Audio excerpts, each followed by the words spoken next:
소설을 하는데 왜 내 이야기가 내 옛날 인생의 이야기가 이렇게 나왔는지 모르겠어요. 그래서 소설은 야, 우리 참 언제 쉬니? 끝났니? 10분에 쉬는데 선생님이 안 쉬어. 어머, 그래? 좀 일찍 끝내줄게. 그럼 되잖아. 10분 일찍 끝내주면 되잖아. 아, 우리 쉬는 시간 5분 아니니? 5분 일찍 끝내줄게. 자, 그래도 재밌잖아. 재미없어? 아, 그리고 그 질환지교를 꿈꾸면은 선생님 저쪽 강의실에 있어요. 내가 이런 얘기 했더니 어떤 애가 진짜 갖고 와보라는 거야.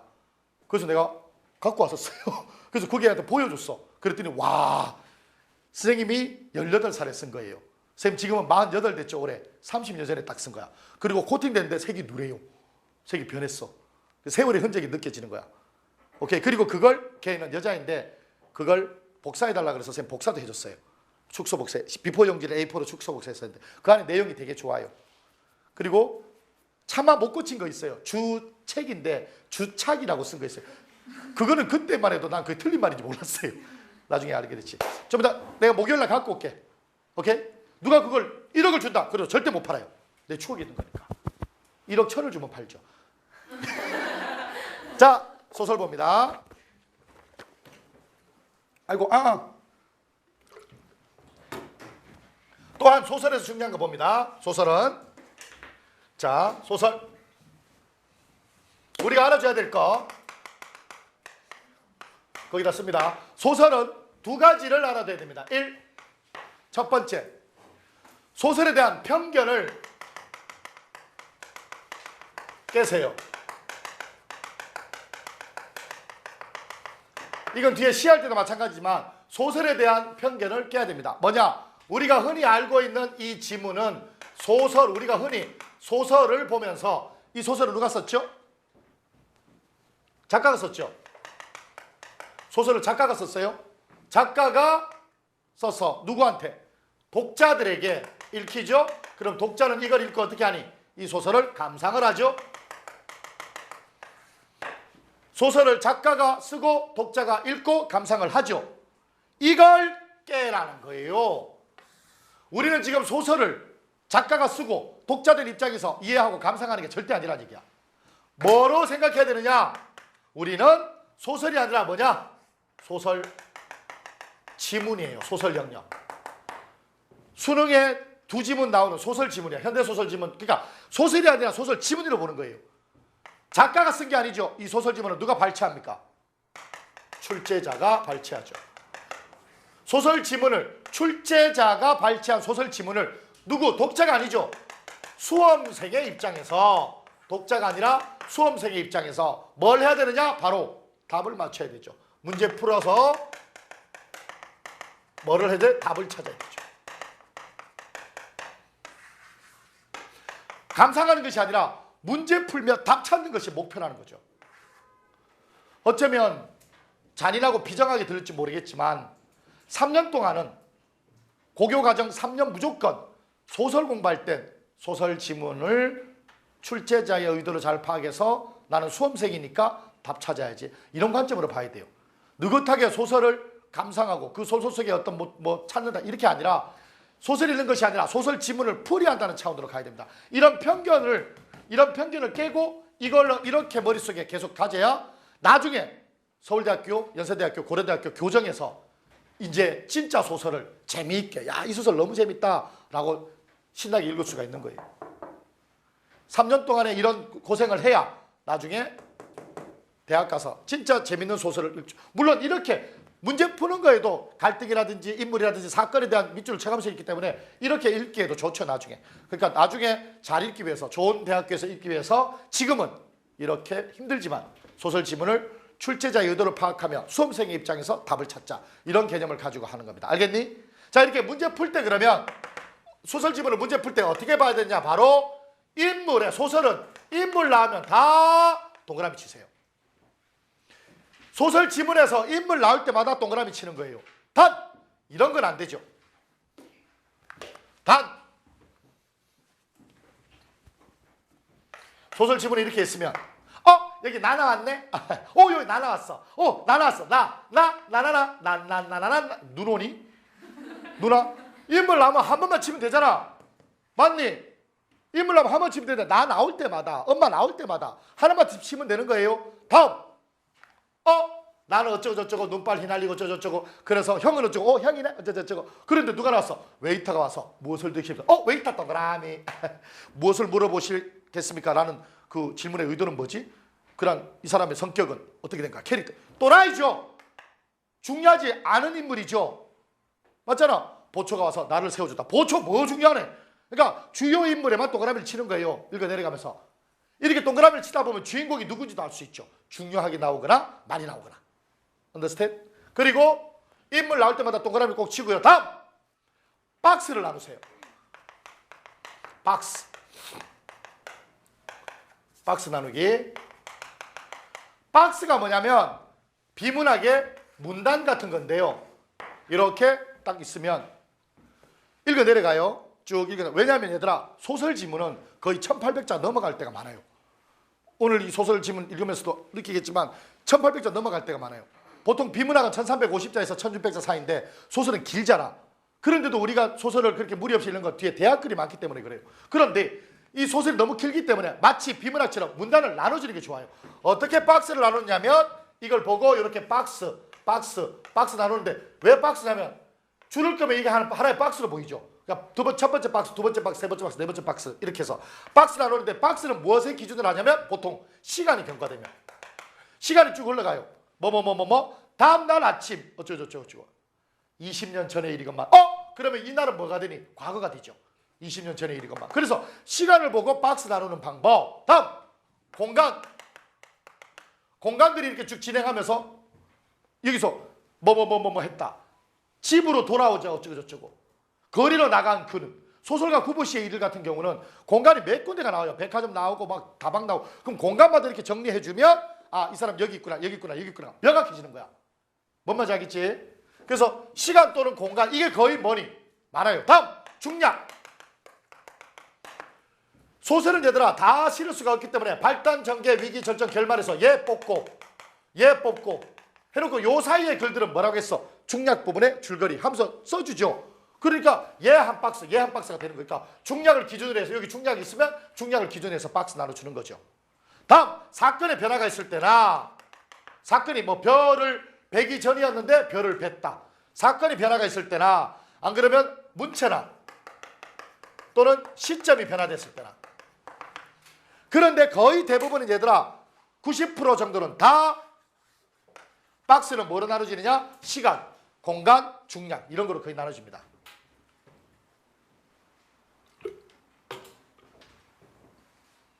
그래서 소설은 무조건 인물 나오면 동그라미 그리고 사건이 변하거나 시점이 변하거나 공간이 변하거나 시간이 변하거나 중략이 있거나 하면 밑줄 쳐가지고 위를 한 박스로 만드는 거예요.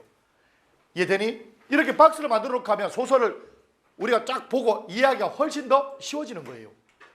뭔 말인지 이해되니? 자 봅니다. 소설은 이 두 가지 인물의 동그라미 박스 나누기 59페이지에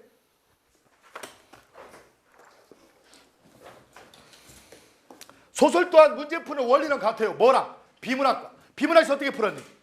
비문학에서 문단 나누고 문제 보고 3단계 했죠. 답 근거 찾고 그거랑 똑같이 문제 보고 지문 읽고 문제 푸는 거예요. 그리고 문단 나누듯이 뭘 나눠 읽으면서 박스 나누는 거예요. 이해됐니?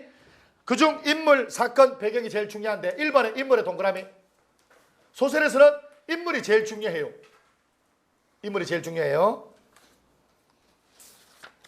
다음 60페이지 소설 독해의 기본 원리와 실제입니다. 먼저 인물 제시 방법은 두 가지가 있어요. 직접 제시와 간접 제시가 있어요. 지연아, 김지연, 지연이, 기연이를 참 미안. 저기 직접 제시하고 간접 제시하고 뭐가 다르지? 지금 우리가 소설 속에서 인물을 제시하는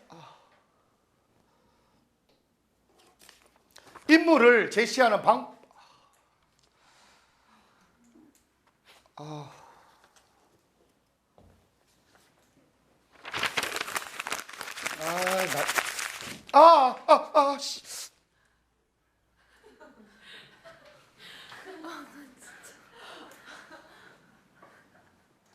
무슨 제시야? 행동이나 모양이나 몸짓으로 독자의 판단을 해주는 거예요. 예를 들어서 봐봐. 똥마려. 미치겠네. 아까 쌀걸. 쉬는 시간에 갔어야 되는데. 이런 무슨 제시야? 직접 제시죠. 근데 간접 제시는 금방 행동할 때마다 할 때마다 독자가 뭐지? 왜 저래? 배 아픈가? 그럴 때 이걸 들고 이렇게 할 때 아이씨 혹시 결정적인 머리 손이 똥꼬 쪽으로 갈 때 아까 똥 누고 오지? 내가 똥 들어간다 말했어 안 했어? 안 했는데 다 알죠? 이 무슨 제시야? 이게 간접 제시인 거예요. 뭔 말인지 알겠니? 그는 그 남자가 오나 안 오나 계속해서 창밖을 보고 있었다. 이거 직접 제시죠. 그런데 그는 자꾸만 창밖을 기웃기웃거리고 있었다. 하는 일에 집중하지 못하고 자꾸만 그가 떠난 대문을 쳐다보며 기웃기웃거리고 있다. 기다리란 말 한마디 안 했는데 기다림을 우리는 알 수가 있죠. Understand? 다음 간접 제시, 직접 제시 됐죠? 다음 시점입니다. 시점 몇 개 있어? 4개. 뭐뭐 있죠? 자 줄여서 얘기하면 뭐니? 1주 1관 3관 3전이죠. Understand? 신경숙의 엄마를 부탁해라는 소설을 보면 특이하게 2인칭 시점 나옵니다. 너는 몰랐다. 너는 그때만 해도 몰랐다. 너가 있는 모든 곳에 너로 나와요. 막 재밌어. 정말 재밌어. 엄마 부탁해야 돼요. 1주 1관 3관 3전인데 얘들아 얘는 내가 누구 얘기해? 내가 내 얘기해. 얘는 내가 남 얘기해. 얘는 나 없어. 라면서 얘는 타인인데 뭐니? 심리를 마음속으로 들어갈 수 있어? 없어. 얘는 마음속으로 들어갈 수 있어? 없어? 있어. 왜? 전지전능한 하나님처럼 신처럼. understand? 그리고 얘네들은 서술자가 어디에 있어? 작품의 안에 있죠. 얘는 내부에 있고 얘는 작품의 바깥에 있죠. 작품 밖에 서술자가, 작품 안에 서술자가, 내부의 서술자가, 외부의 서술자가 요지랄로 문제 나온다는 얘기죠. 윗결의 특징으로 알맞은 것, 시점에 대한 특징으로 알맞은 것 할 때 understand? 이걸 마치 중학교 1학년 문제처럼 윗결의 시점으로 알맞은 것 1인칭 관찰자 시점을 견지하고 있다. 이런 문제는 절대 없다는 얘기야. 그러니까 작품 속 서술자, 작품 밖 서술자, 외부의 서술자, 내부의 서술자. understand? 이러면 쉽죠? understand? 내가 내 얘기하는 건 뭐니? 나는 어쩌고 나는 이런 중에서 나는 어떻다. 내 마음은 이랬다. 얘가 남 얘기하는 건 뭐니? 사랑 손님과 어머니에서 오키 나서 둘이 뭐야? 이렇게 얘기하는 건 뭐니? 내가 엄마가 막 연하는 거 싫어 이런 거 다 뭐니? 오키가 오키 얘기하는 거 아니잖아. 남 얘기하는 거잖아. 다른 사람. 얘는 아까 뭐야? 만도 진수 나오는 순환에 대해서 뭐니? 어이구 니 진짜 너 똥이다 똥 이렇게 심리 들어갔죠? 이러면 전지잖아. 그지? 그런데 진수를 얻고 만도는 자꾸만 눈물을 흘렸다. 때로는 가슴을 먹먹히 치기도 했다. 답답해하는 모습이 나오죠? 그럼 뭐가 되니? 이거는 관찰자 시점이죠. understand? 시점 됐고요. 넘겨서 거리 읽어보면 되고요. 쭉쭉쭉 오케이. 67쪽 소설 독해 실제 독해를 소설 한번 봅니다. 오전에 이 연기를 잘해서 오전반 빵을 사요. 또 연기 잘해서 우리 반도 연기 잘해서 빵 먹을 수 있기를 바랍니다. 만약에 못하면 정말 안 사줍니다. 왜냐하면 금전적인 문제이기 때문에. 근데 오전반에 연우인가 하는 애가 정말 잘했어요. 남자인데 오우 막 석탄 배터리 타는데 눈까지 뒤집어가면서 아주 열연을 펼쳤어요. 그래서 여러분들 이걸 읽으면서 열연을 잘 펼칠 수 있기를 바랍니다. 자, 67페이지에 읽습니다. 이내 읽습니다. 67페이지 읽어요. 나! 읽으세요. 나! 그죠? 가만히 있니? 기현 가만히 있어? 다시 나! 지호야 가만히 있네. 가만히 있네. 죽을래? 나!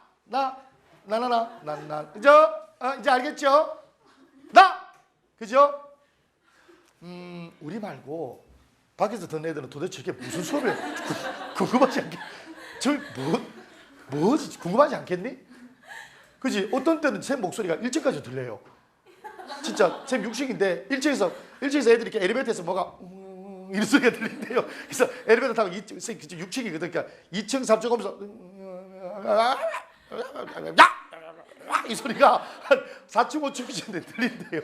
그러니까 여기 되게 가깝잖아. 우리 이렇게 좀 뚝 떨어져 있는데 지나가면서 이러면 뭐지? 사회 수업이라고 하세요. 자, 이내 나 어머 나 밑줄 칩니다. 결혼잔치 누가 결혼했네요. 어디서 배경 나오죠? 석공내 마당. 결혼잔치가 끝나가는 석공내 마당. 오른쪽 보세요. 뭐 그냥 잠도 안 오게 해서 결혼잔치 끝나가는 집 마당으로 들어갔더니 완전 파장 분위기. 요 정도만 생각하면 되는 거예요. 언더스탠? 자, 오른쪽에 보면 그러나가 역시 포인트죠. 그러나가 역시 소설에서는 작동 아주 중요한 포인트인데요. 앞에 파장 분위기와는 다르게 풍장소리, 노래소리가 요란하게 우란해서 울려 퍼지고 있다고 하죠. 또 그러나를 통해서 군소리 참고 있다는 점을 말하고 있는데 도대체 왜 참고 있을까 하는 질문을 스스로에게 던질 수 있어야 합니다. 주인공 역시 그런 생각하죠. 도대체 여기서 들려오는 음성은 누구 음성이었을까? 자, 그 다음 질문이 중요하죠. 설탕백탄이 타는데 해 연기만 펑펑 나는데 이내 가슴 타는데 해 연기가 하나도 안 나는데라는 소리가 저 울타리 밖에서 구성진 가락에 울려 퍼지겠어요? 계속 독영 나는 누구? 파더 동그라미 가만히 있으면 안 되잖아. 파더 나 나왔죠. 파더 나왔죠. 아버지 세상에 이렇게 노래 부르는 사람이 아버지였어. 그 울타리 안에서 노래 부르는 사람이 누구? 아버지였는가. 정말 깜짝 놀란 거예요. 지훈이 우선 아버지는 지금껏 남의 집 울타리 안에 남의 집에 들어간 적이 없는 사람이었어요. 행랑살이 했다는 얘기는 하인을 했다는 얘기죠. 지금 신서방과 아들 석공은 다 하인 집안이에요. 동그라미 신서방, 석공 동그라미 신서방 아들이고 이번에 결혼하는 애죠. 자, 울타리 안에 아빠가 들어온 게 참 대단했어요. 자, 그 다음에 현지. 자, 이제 신서방이 노래를 부르는데 자, 석공네 마당에 결혼장지 파는데 내가 갔더니 울타리 안에서 노래가 들리고 가봤더니 누구야? 아버지. 근데 우리 아버지는 그런 사람이 아니었단 말이야. 거기서 울타리 출입했죠. 그리고 판소리 석탄백탄 노래까지 했죠. 그리고 설상가상 뭐까지? 춤까지. 너밖에 몰라 이런 춤까지 막 추고 있었단 말이야. 그까지 한번 볼게요. 어디서부터? 할아버지 앞에서부터 어렵기만 한 사람이었다까지 있죠. 한 문장입니다. 한 문장이에요. 대단하죠? 엄청난 만연체죠. 우란 출입에 노랫가락에 어깨죽하지. 이런 아버지가 아니었잖아요. 그러막 이룰 바 없었어요. 어떻게? 이렇게 다녔죠. 울타리 출입 없이 이렇게. 남들은 개그 콘서트 보면서 하는데 아버지는 시야를 안 보이게. 그리고 웅변 딱 막 강변에 이렇게 해서 막 부딪히고 조국이요 몰라 이러면 막 선생님 이랬던 아버지죠. 이랬던 아버지인데 가서 이 춤추고 노래하고 있었으니 깜짝 놀랐죠. 얘가 어린애가. 그래서 뒤에 나오지만 잘 때 오줌까지 삽니다. 얼마나 놀랐으면. 자, 다음 삐리리 가셔야죠. 어떻게 가셔? 슬며시 가는 거죠. 그럼 슬며시 간다라는 어휘가 72페이지 5번에 봐봐. 슬며시 간다의 뜻. 5번의 정답은 슬며시 조금씩 변한다. 슬며시. 3번에 뭐 있어? 3번 슬며시의 뜻. 4번이죠. 72페이지 5번 보고 있니? 5번에 기억에 이런 모양의 단어가 나가는 건 슬며시 답입니다. 알겠지? 이건 어휘력이라 답에 근거가 없어요. 답 4번 앞으로 갑니다. 계속해서 잠깐만 발지야 밥지야? 밥지입니다. 왜? 얘들아 잠깐 쉬어가는 페이지. 원래 리을 비읍의 발음은 한글 맞춤법 제10항에 나와요. 리을 비읍의 대표음은 뭐니? 리을 비읍의 대표음은? 리을입니다. 예를 들어 넓다야 넓다야. 넓다죠? 그죠? 얇다야 얇다야. 얇다죠? 그러니까 리을 발음이야 원래는. 그런데 다 리을 발음인데 예외가 있어요. 리을 비읍의 예외가 리을 비읍인데 뒤에 있는 비읍이 대표음으로 나는 게 딱 3개가 있어요. 뭐냐면 써세요. 넓둥글다, 넓죽하다, 넓죽 또는 넓적하다, 넓죽하다, 넓둥글다, 밥다. 넓죽하다, 넓둥글다, 밥다. 이 3가지만 비읍으로 발음된다는 거예요. 예외이기 때문에 시험에 잘 나옵니다. 리을 비읍의 대표음 중에서 넓둥글다, 넓죽하다, 밥다. 요것만 비읍. 그러니까 넓둥글다, 넓죽하다, 밥다. 이렇게 나오죠. 그리고 여러분들 옆에다가 써놓을까요? 이것은 그냥 이상쌤 생각하면 되죠. 쌤 얼굴 보세요. 넙죽하죠? 맞아, 안 맞아? 얼굴이 넙죽하잖아. 넓적하죠? 배 보세요. 넙둥글죠? 넙죽하고 넙둥글죠. 그래서 어떻게 하고 싶어? 밟고 싶죠. 아우, 이상쌤은 얼굴은 넙죽하고 배는 넙둥글고 그래서 밟고 싶죠. 됐니? 밟고가 아니라 밟고입니다. 선생님을 희생하는 강의예요. 계속해서 너무 놀라서 아버지가 저런 모습이 그날 처음 봐서 너무 놀라서 오줌까지 쌌다는 얘기죠. 자, 다음이 또 빵 걸려있죠. 민정이. 아니죠. 어머니니까 나이가 들었죠. 30년을 모시면서 팔순이에요. 아마 평생 처음이실 합니다. 30년을 모시면서 해봐. 빵이 걸려있어요. 도경의 심정을 알게 됩니다.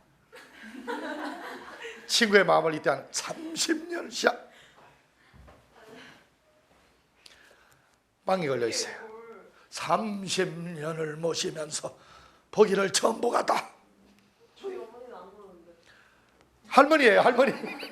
거의 할머니라 보세요. 30년을 모시면서. 어머, 빵 걸려있어요. 민정아 화이팅. 그렇다고 남자가 할 수 없잖아, 어머니를. 그러면 도영이가 한 건 뭐예요? 난 도경이 남자라고 생각했어. 해봐. 30년을 모시면서. 남자들은 뒤에 또 있어. 둘은 내가 아껴놨단 말이야. 뒤에 금수저 할 때 제대로 할 거야. 자, 30년을 보지 마. 30년을 수업 나가지도 마. 30년을 30년을 못하겠어요. 해봐. 해보라고. 할 수 있어. 도경이도 했잖아. 해봐. 용기를 내. 30년을. 부끄럽다 생각하지 마. 나 친구들한테 웃음 준다 생각해봐. 아니, 근데 부끄러운 게 아니라 그 목소리가 안 나와요. 그럼 비슷하게 봐. 30년을 모시면서 해봐. 비슷하게. 어머니다 생각하고. 파이팅.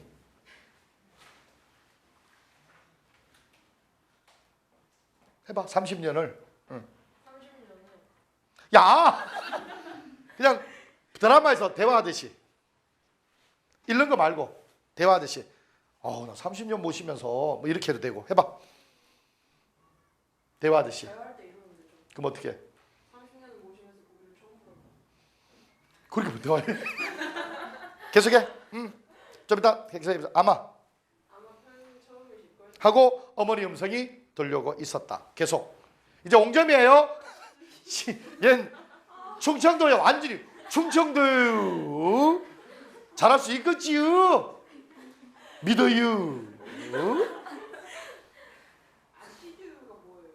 뭐가 아시드유. 아시드유. 나도 그런데 아시드유. 저만 처음인 줄 알았더니 아시드유. 눈 살짝 뭐 돌쇠. 오호호호. 자, 충청도 저만 처음인 줄 알았는데. 저는 처음인 줄 알았더니 아시드. 그래. 그렇게 하면 되지. 계속해서. 동그라미 옹점이. 어머니도 동그라미 쳤니? 어머니 동그라미 옹점이 동그라미. 나중 한 일이지만. 밑줄 석공의 추억이 그거 때문이다. 위에부터 요렇게 돼 있으면 석공의 추억이 읽기 시작하면 때문이다. 석공 여기서부터 요렇게 밑줄 치면 요게 한 박스고 요게 두 번째 박스죠. 뭐냐? 석공의 추억이 읽기 시작하면이라는 얘기는 뭐니? 바로 지금 아버지가 노래 부르고 춤췄던 것은 다 과거의 사건이라는 얘기죠. 그렇죠? 과거에 있었던 거. 그러니까 박스가 이렇게 두 개로 나누는 거죠. 그 전에 과거의 사건 그리고 지금 현재의 사건. 석공의 추억이 읽기 시작하면 라고 그 전에 아버지의 어떤 그런 충격적이었던 그런 일들을 이야기하고 있죠. 주인공 누구야? 나 아니죠. 내가 내 얘기하니? 아버지죠. 내가 아버지 얘기하고 있죠. 그죠? 아버지 얽힌 이야기들이죠. 아버지가 우란 출입 노래 어깨춤. 그죠? 그리고 그런 모습을 나뿐만 아니라 엄마도 옹점이도 보고 깜짝 서프라이즈 하고 있는 거죠. 문제 봅니다. 70쪽 수능에 나왔던 문제들입니다. 다음 관천수필을 읽고 모르면 답하라. 1번 보기와 같은 접근 방식을 통해 윗글을 비평했는데 괄호 열고 이러한 접근 방식에 관계되는 것들은 주로 관점입니다. 어디 그 위에 쓸 데 있으면 써라. 문학의 관점. 이건 바로 재작년 2013 수능에 한번 나왔는데요. 문학의 관점은 4개가 있어요. 먼저 첫 번째, 내재적 관점이 있어요. 중학교 때 배웠을 거예요. 내재적 관점은 뭐니? 오직 그 작품 안에만 보는 겁니다. 절대론이죠. 그래서 실전적으로 얘들아, 실전적으로 보면 절대론에 들어가는, 답지에 이런 말도 들어가 있으면 절대론이에요. 뭐냐? 소설 속에서 다른 거 다 필요 없고 답지에 있는 것만 봅니다. 그게 뭐니? 바로 이론이죠. 이론. 절대론은 바로 답지에, 소설의 이론만, 실의 이론만 있는 거죠. 자, 이론 뭐 배웠니? 아까 너희들 인물 배웠죠. 인물. 또 사건 어쩌고 저쩌고, 또 배경 어쩌고 저쩌고, 또 갈등 어쩌고 저쩌고, 그죠? 또 뭐 문장력 어쩌고 저쩌고, 뭐 있어 또 배우는 거, 뭐 구절의 의미 등등, 이런 말들이 답지에 있으면 거의 이런 말로, 즉 배우는 이론들이 답지에 있으면 뭐가 되니?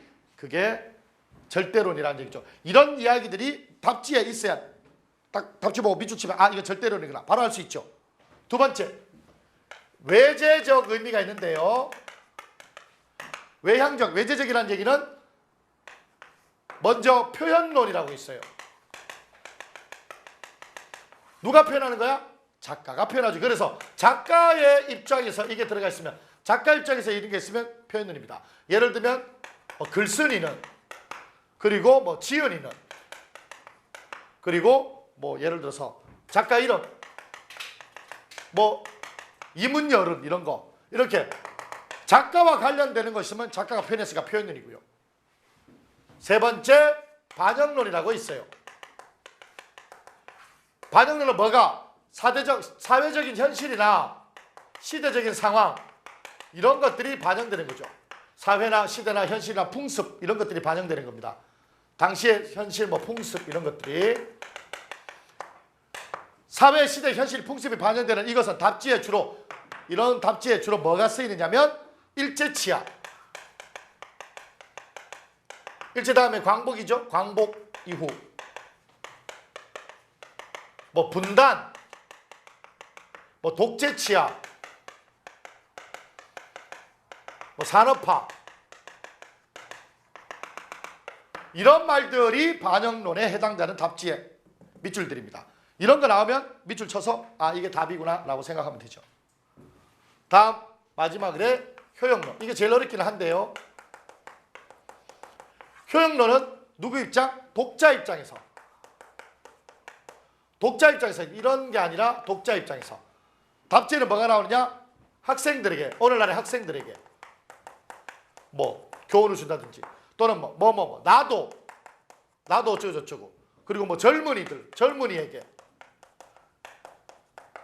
뭐 누구에게 깨달음을 줬어, 깨달음을 주었어, 뭐 이런 것들. 독자가 직접 깨달음을 얻는 거죠. 뭐 호감이 갔어, 이런 것들.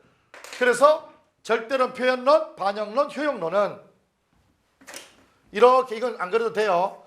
이렇게 작품이 있으면 무조건 이 작품 속에 있는 거 가지고 판단하는 건 절대론이고, 이 작품에 작가가 어떤 영향을 미쳤냐는 표현론이고, 시대적인 상황에 어떻게 표현을 미쳤냐면은 시대적인 상황이 어떻게 되면 반영론이고, 독자가 이걸 어떻게 받아들이냐, 이건 효용론이라는 거죠.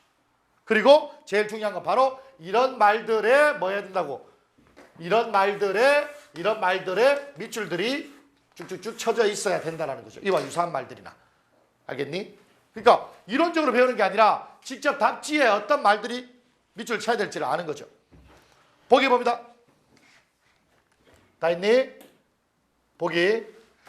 이렇게 작게 쓰고 나중에 학교에서 시험 볼 때 이거 잘 모르겠다 싶으면 이렇게 오리세요. 이렇게 오리고, 그죠? 컨택하면 되겠죠? 이렇게. 알겠니? 자, 1번 보기와 같은 접근 방식으로 윗글 비평가. 보기 작품을 비평한다는 건 1차적으로 자기 관점에 따라 작품을 바라보는 거. 관점이란 쉽게 말한다면 소설이란 무엇인가라는 질문에 대한 답. 그래서 관점은 매우 다양할 수밖에 없지만 비평의 역사를 통해 볼 때 매우 영향이 있는 몇몇 관점들로 통합되는 경향이 있다. 그것들 중에는 소설은 비철, 풍속의 재현, 당시의 시대적 현실, 풍속을 재현한대요. 무슨 론? 반영론. 반영론. 이건 반영론이네요. 그러면 1번부터 5번까지 밑줄 쳐가면서 반영을 찾으면 되죠. 빨간색 볼펜 들고 1번 어디 밑줄? 인물 밑줄. 무슨 론? 절. 2번 어디 밑줄? 문장력 밑줄. 절. 3번 어디 밑줄? 갈등. 무슨 론? 절. 4번 어디 밑줄? 아닙니다. 그걸 통해 뭐를 주네? 독자에게 밑줄. 깨달음 주는 것 밑줄. 그 밑에 호감이 간다. 깨달음을 주는 것 호감이 간다. 이런 게 뭐니? 다 독자 입장에서 얘기하죠. 무슨 론? 효. 5번이 제일 쉽죠. 어디는 밑줄? 해방 직후, 광복 직후. 무슨 론? 반영론. 정답은 5번이죠. 2번 윗글의 서사적인 특성으로 보기 어려운 겁니다. 1번 사건의 관찰은 뭐니? 사건의 관찰은 언제 했어? 과거죠. 어릴 때죠. 서술은 언제 했어? 석공의 추억이 열기 시작하면 지금 하죠.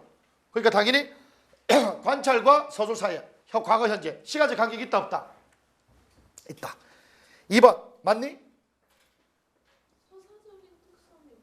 어디에? 소사죠. 아까 서사가 뭐라고 했지? 전에 우리 저거 할 때 비문학 할 때 서사, 묘사, 서사 뭐라고 그랬지? 시간의 흐름이라 그랬잖아. 그러니까 시간의 흐름인 특성으로 볼 때, 즉 이 소설의 구조로 쭉 시간이 흘러가잖아 지금. 그거로 볼 때. 그러니까 이야기가 사건의 관찰, 서술, 관찰은 과거, 서술은 현재. 그죠? 서사적인 특성으로 이것은 시간적 간격을 뒀죠. 2번 쭉 시간이 흘러가는데 사건에 대한 정보 전달자 누구니? 나죠. 내가 장면별로 다르게 설정되어 있니? 아니죠. 답 2번이죠. 다음 3번 초점이 되는 인물 누구? 아버지를 형상화했죠. 뭐 웅변한다든지 뭐 근엄한 채 이빨 안 드러냈다든지 이렇게 형상하죠. 4번 공간적 배경이 뭐지? 어디지? 석공내 앞마당이죠. 사건의 의미 뭐니? 아버지가 단 한 번 일탈했던 데죠. 공간적 배경의 속성이 사건과 아주 밀접하게 관련돼 있죠. 5번 사건이 전개되나 대상이 누구니? 주인공. 아버지의 특성이 점점 드러나죠. 울 안에 누구였을까? 알고 보니 아버지. 그랬더니 아버지가 뭐 노래하고 그랬던 아버지는 어떤 아버지였다? 근엄했던 아버지였다라고 자꾸 대상의 특성을 얘기해 주겠죠. 이해되니? 자 얘들아 소설은 주먹주먹주먹 소설은 바로 이러한 1, 2, 3, 4, 5번에 대한 개념이 이해가 돼요. 이 개념이 이해가 돼야 됩니다. 개념이 이해가 되지 않으면 아무리 많은 공부를 하고 많은 문제를 풀어도 절대 문학은 올라가지가 않아요. 제일 중요한 게 얘들아 공식을 알아야 수학 문제 풀듯 개념을 알아야 소설의 이 문제를 풀 수 있는 거예요.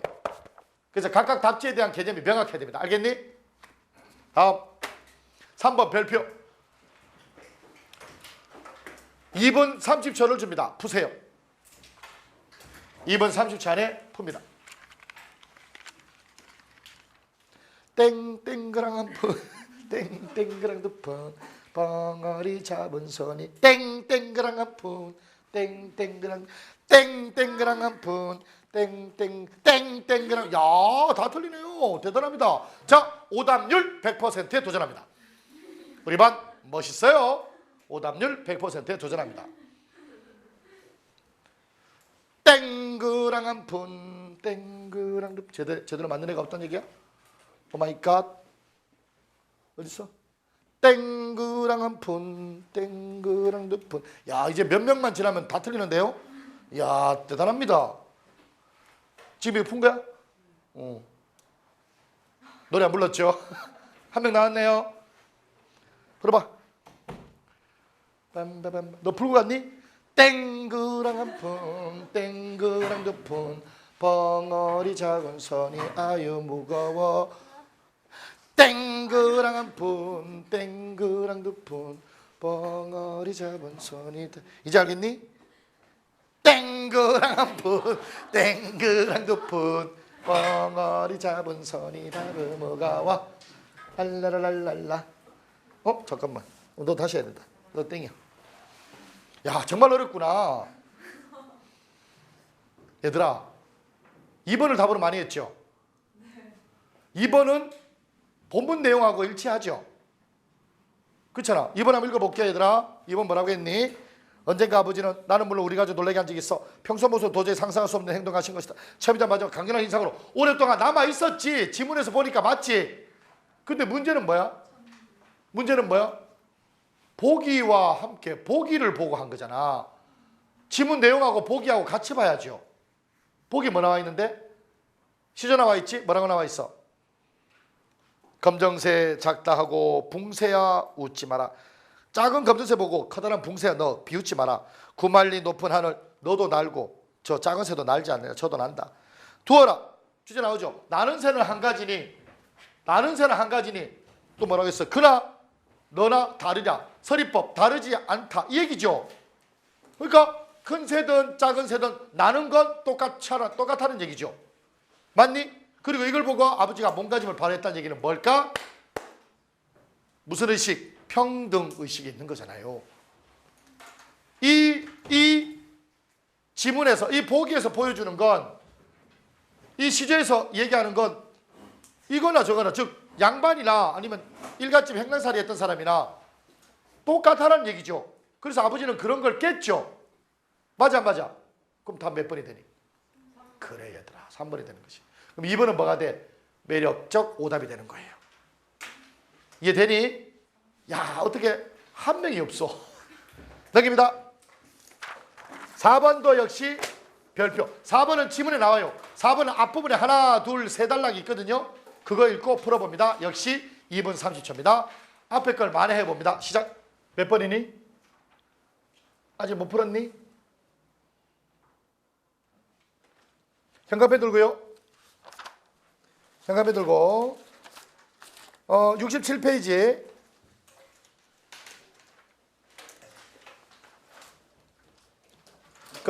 띄어서 있는 두 문단이라고 볼게요. 두 번째 문단 띄어서인데 두 문단에 하나 둘 셋 네 번째 줄. 앞마당엔 현관펜 들고 앞마당엔 어른들이 겹겹으로 둘러서서 모두가 엉덩이를 쿵식쿵식 들썩댄 밑줄.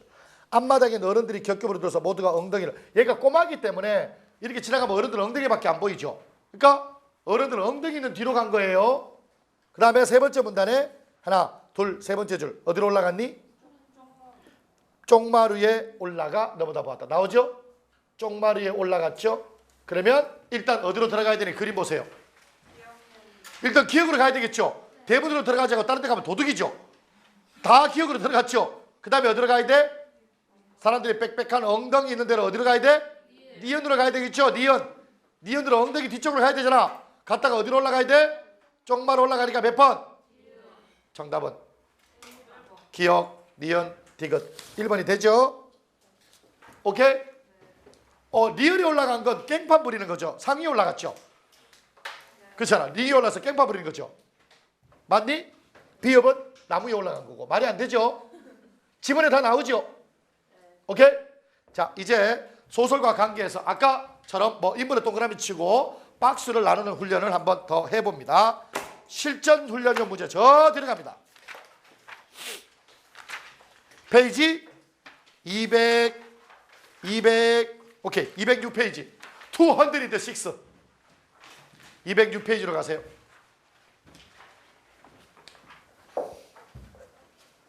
다음 글을 읽고 물음에 답하라 라고 했어요. 선생님이 읽습니다. 그리고 중간에 남자애들 둘을 시킬 거예요. 여기에는 이문열의 소설 금시조에는 주인공이 고죽입니다. 고죽, 본죽 동생이죠. 고죽이고요. 고죽의 스승이 누구냐면 석담입니다. 고죽과 이 둘 다 서예가인데요. 고죽과 석담 사이의 갈등의 유에서 보는 겁니다. 알겠죠? 알겠죠? 기현이 맞지? 너 98년생이지? 몇 월이야? 10월. 너는 민혁이 너는? 그럼 네가 스승을 하세요. 늙었으니까 네가 석담을 하고 그 다음에 고죽은 주인공은 견이가 합니다. 여기 초원이라고 제자 있어요. 그건 내가 할게요. 그건 제가 할게요. 지문도 제가 읽을게요. 민혁아, 기현아, 잘해야 된다. 쟤들 둘이 못하면 빵은 사는데 껍데기만 줍니다. 빵 껍데기만 줄 거예요. 나머지 빵은 내가 다 먹을 거야. 다 먹을 수 있어요. 쌤이 라면 4개에 밥 말아 먹으면 경험 있어요. 빵 쭉쭉 들어갑니다. 준비됐니? 다음 그리고 물음에 답하시오. 그런데 그 가을의 어느 날이었다. 이미 가끔씩 노환으로 자리 보존을 하던 석담 선생은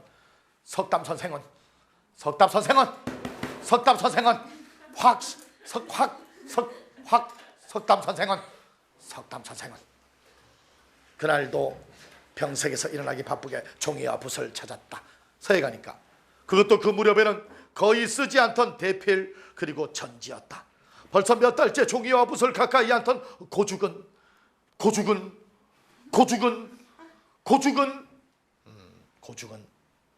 그런 스승의 집착에 까닭 심화를 느끼며 먹을 갈기 바쁘게 스승의 곁을 물러나고 말았다. 어딘가 모르게 스승의 과장된 집착에는 제자의 방황을 비우는 듯한 느낌이 드는 데가 있었던 것이다. 느낌 아니까.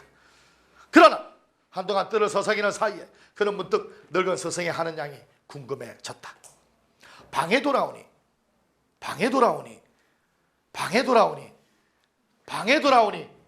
공간이 바뀌니 줄이 없는 박스 야우치요. 방에 돌아오니 자, 안쓰니 박스 밑줄 쫙 방에 돌아오니 석담 선생은 붓을 연적에 기대놓고 눈을 감은 채 숨을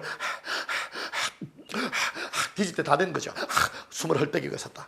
바닥에는 방금 쓰다가 그만둔 것인 만, 호, 재력, 넉자 중에 앞에 석자만이 쓰여 있었다. 석담, 민혁아. 석담. 소재는 그거 아니거든. 자, 미리 연기 지도 들어갑니다. 소재는 78에 참깨 위에 천하태평 넉자를 썼다고 한다. 거기까지. 소재는 도경이와 미정이 마음 알겠지? 소재는 그렇지. 78에 참깨 위에 천하태평 넉자를 썼다고 한다. 한다. 나는 아직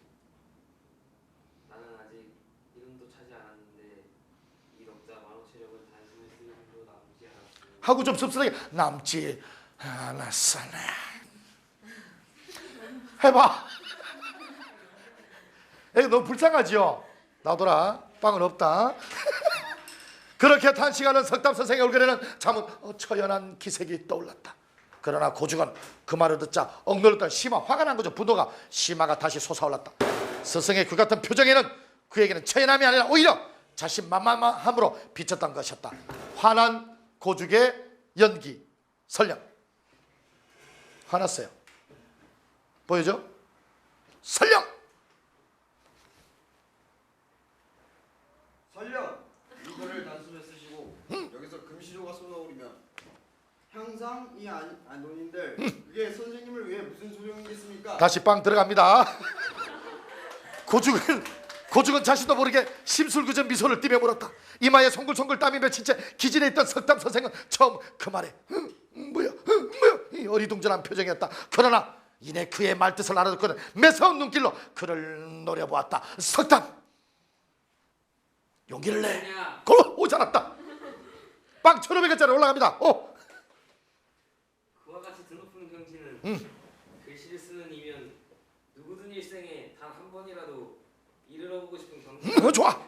그랬더니 거기에 이르러 본 그것이 우리에게 무엇을 줄 수 있단 말입니까? 고죽도 지지 않았다. 석담. 태산에 올라가지 않고 거기에 오르면 그보다 더 높은 산이 없을까를 근심하는 그럼 너는 일찍이 그들이 성취한 드높은 경지로 화가 좀 풀린다. 갈등 첨예하게 들일 때 다시 드높은 경지로 후세기까지.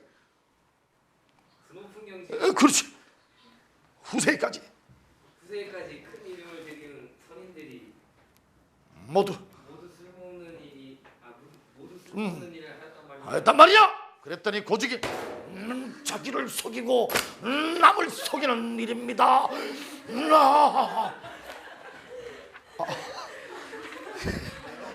해봐.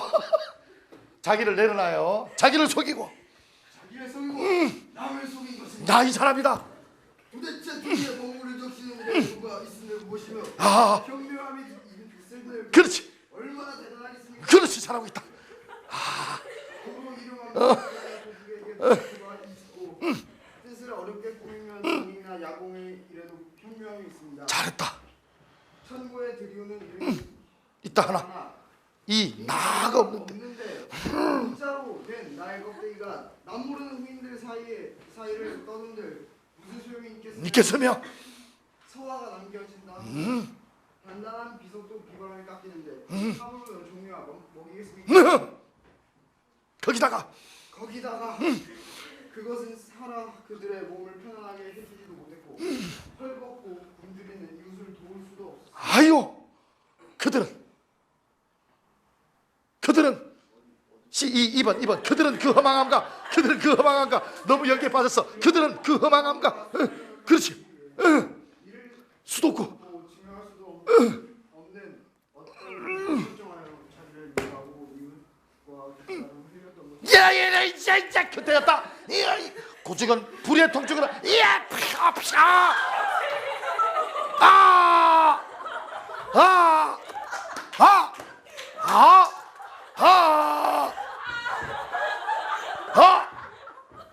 고죽은 불의의 통증으로 하고 쳐다봤더니 누가 석담이 내 이놈 내 이 귀에 탁 했더니 고죽 머리에 탁 피치에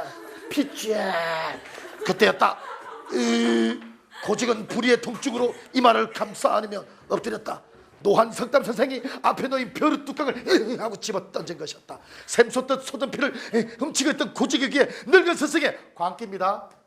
자 민영아 광기하세요. 광기 미칠광 광기 어린 고함 소리가 들려왔다.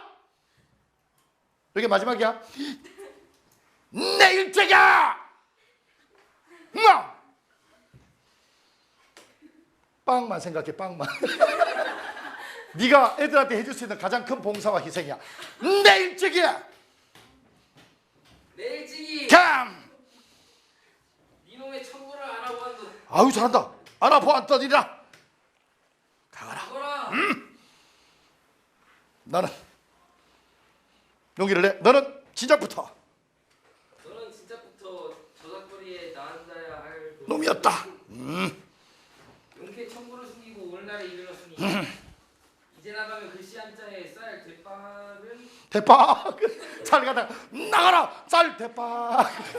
강장 나가. 쌀 대박은 후이. 받을 게다. 잘했어. 결국 그 자리가 그들의 마지막 자리였다.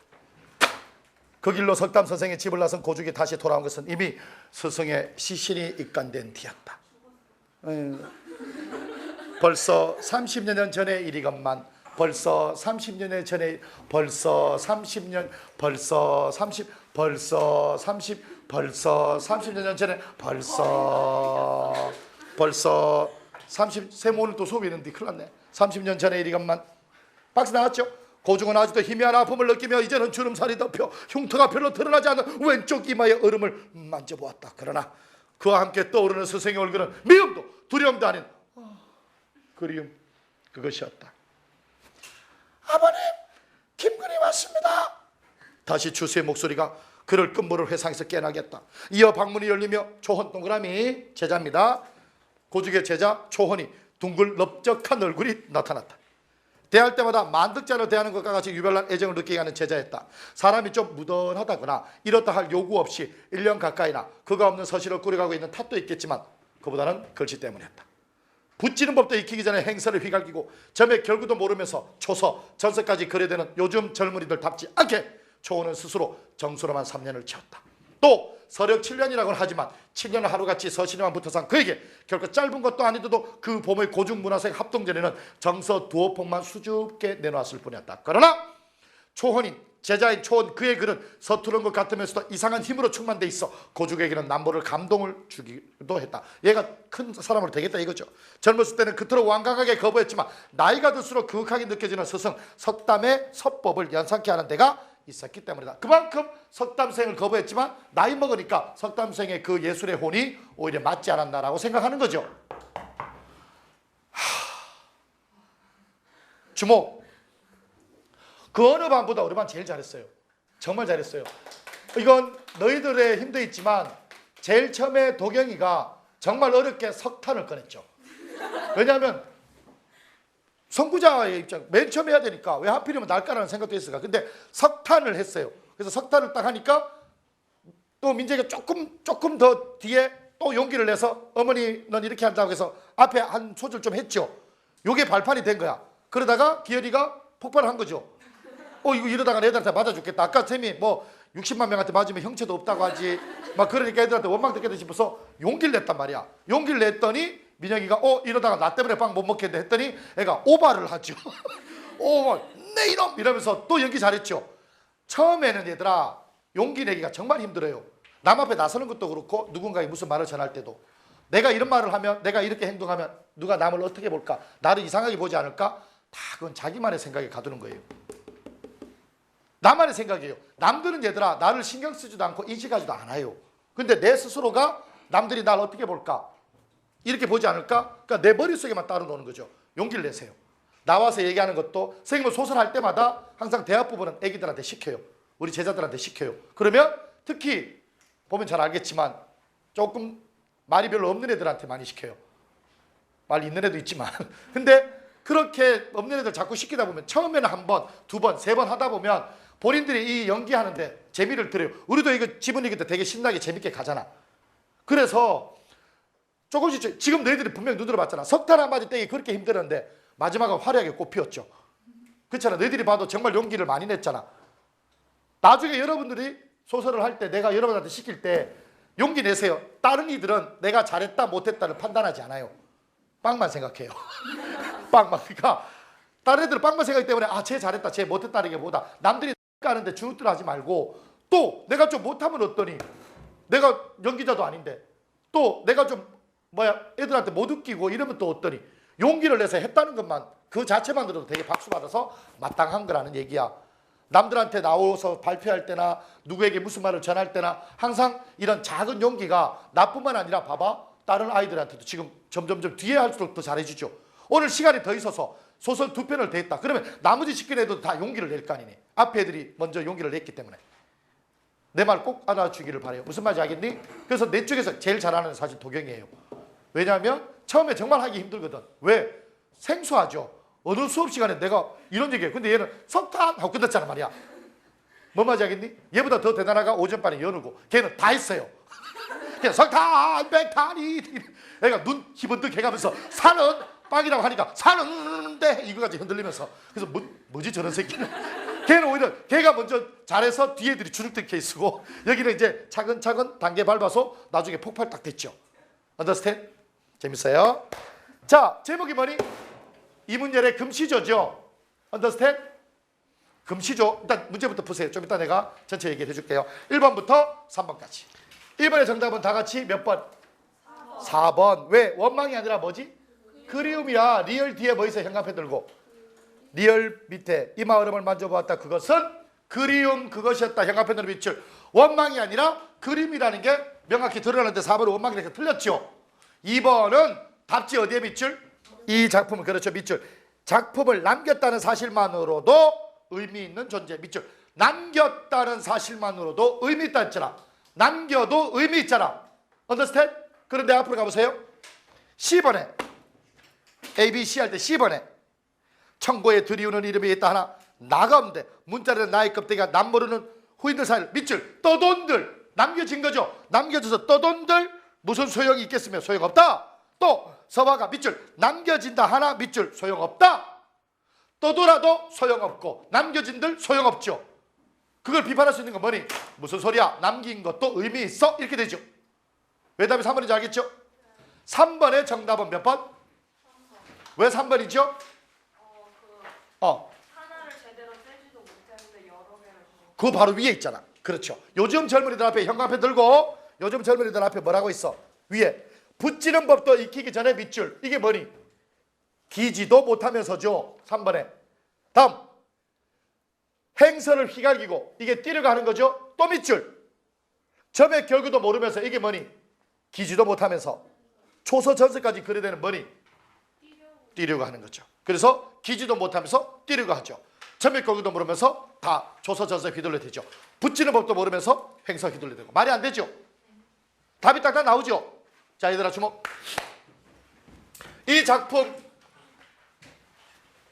이문열의 금시조는요. 여기서 금시조하고 아까 향상 나왔죠. 향상은 향기나는 코끼리예요. 금시조는 그물에 넣은 새고요. 이게 뭘까? 제목이 금시조가 의미하는 게 뭘까?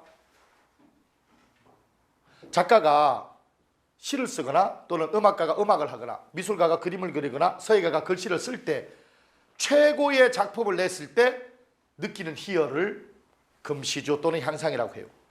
그러니까 어떤 작품을 만들었을 때 거기서 느끼는 최고의 더 이상 올라갈 수 없는 최고의 쾌락적 희열을 느꼈을 때 작가들의 금시조가 보인다고 하는 거예요. 뭔 말이 해야 되니? 뭔 말이 해야 되니? 막 예를 들어서 막 노래하는 사람이 온 정성과 혼을 다해서 막 노래 볼 때 막 눈 막 뒤집히면서 하는 게 있죠. 그때 막 금시조 막 보는 거예요. 이 작품에서 고죽은 단 한 번도 금시조를 보지를 못했어요. 작품은 많이 썼지만 그림도 그리고 서예 글씨도 많이 썼지만 향년 70세 죽을 때까지 이 사람은 금시조를 보지를 못했어요. 이 작품 맨 마지막입니다. 이 소설 맨 마지막에 고죽은 죽어가면서 단 한 번도 금시조를 보지 못한 자신이 마음이 좀 걸렸어요. 그래서 초원 보고 얘기합니다. 아까 제자였죠. 초원아, 예 스승님, 가서 내가 가진 모든 서예 작품과 그림을 갖고 오느라. 그건 왜요 스승님? 가지고 와라 하고 서예 작품, 두루마기로 된 서예 작품하고 그림하고 뭐 수억 원대겠죠. 이런 걸 딱 갖고 와요. 사람들이 이제 고죽이 죽어가니까 사람들이 이제 왔는데 그러면서 고죽이 얘기합니다. 초헌아, 예, 불을 붙여라. 예, 불을 붙이란 말이다. 그래서 초원이 불을 붙입니다. 불이 확 하고 그동안 이 사람의 업적이었던 모든 이 작품들이 불에 확 싸는 거야. 고죽은 그때만 해도 금시조 못 봤다 그랬죠. 그런데 바로 그때 금시조를 고죽은 봅니다.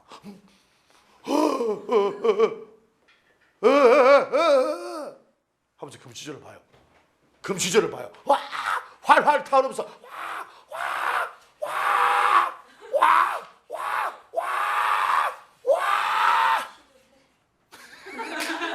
불이 불이 확 하는데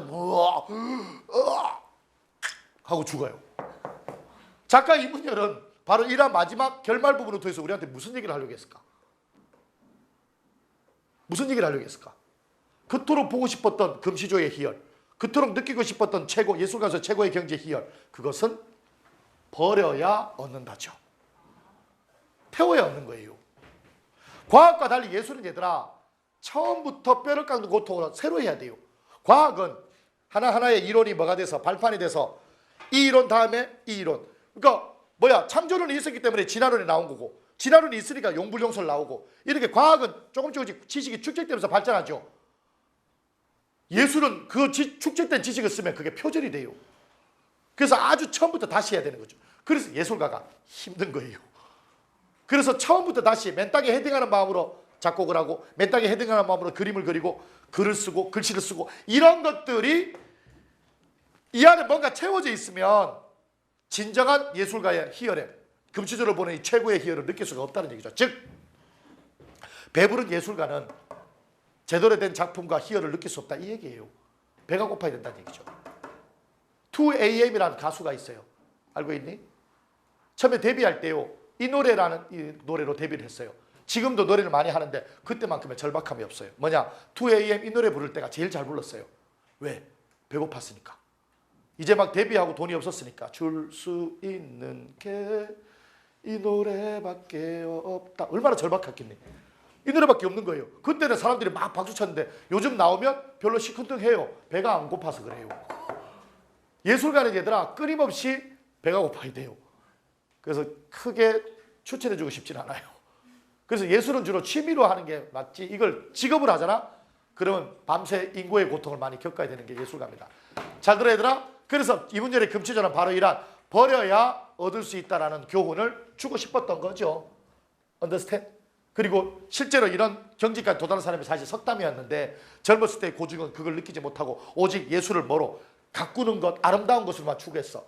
석담은 그게 아니라 예술이란 도다. 도를 깨닫는 것이다. 드높은 경지에 있는 것이다. 라고 얘기했지만 젊었던 고죽은 그걸 못 느꼈다. 이제 나이가 먹으면서 연륜이 쌓이면서 그렇구나. 예술은 도였구나. 이 얘기예요. 그래서 그 유명한 석담과 고죽의 도의 논쟁이 이 소설 속에서 있는 거예요. 한번 읽어보세요. 되게 재밌어. 금시죠. 알겠니? 금시 읽으면 재미없으면 은시죠. 그러면 동시죠. 잘못했어요.